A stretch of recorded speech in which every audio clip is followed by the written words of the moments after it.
Nehemiah 4. Now when Sanballat heard that we were building the wall, he was angry and greatly enraged, and he jeered at the Jews. And he said in the presence of his brothers and of the army of Samaria, What are these feeble Jews doing? Will they restore it for themselves? Will they sacrifice? Will they finish up in a day? Will they revive the stones out of the heaps of rubbish? And burn ones at that? Tobiah the Ammonite was beside him, and he said, Yes, what they are building. If a fox goes up on it, he will break down their stone wall. Hear, O our God, for we are despised. Turn back their taunt on their own heads, and give them up to be plundered in a land where they are captives.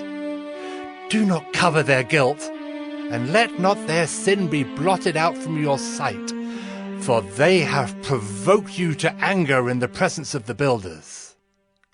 So we built the wall, and all the wall was joined together to half its height, for the people had a mind to work.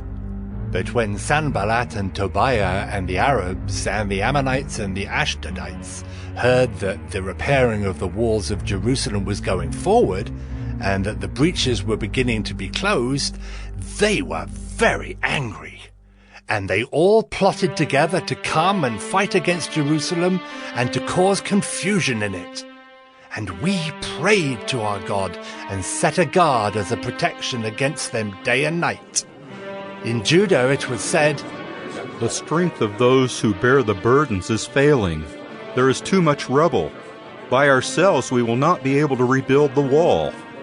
And our enemies said, They will not know or see till we come among them and kill them and stop the work.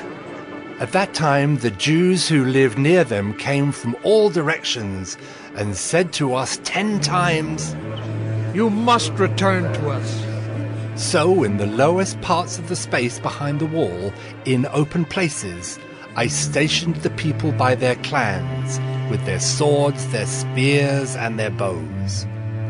And I looked and arose and said to the nobles, and to the officials, and to the rest of the people, Do not be afraid of them. Remember the Lord, who is great and awesome, and fight for your brothers, your sons, your daughters, your wives, and your homes.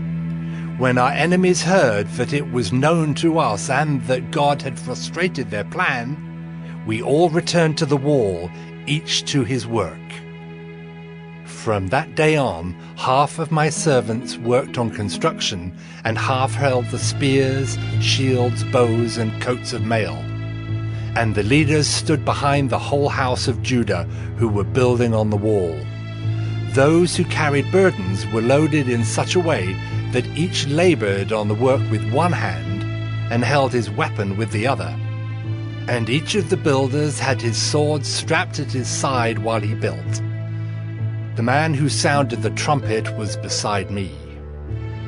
And I said to the nobles and to the officials and to the rest of the people, The work is great and widely spread, and we are separated on the wall, far from one another. In the place where you hear the sound of the trumpet, rally to us there. Our God will fight for us. So we labored at the work, and half of them held the spears from the break of dawn until the stars came out.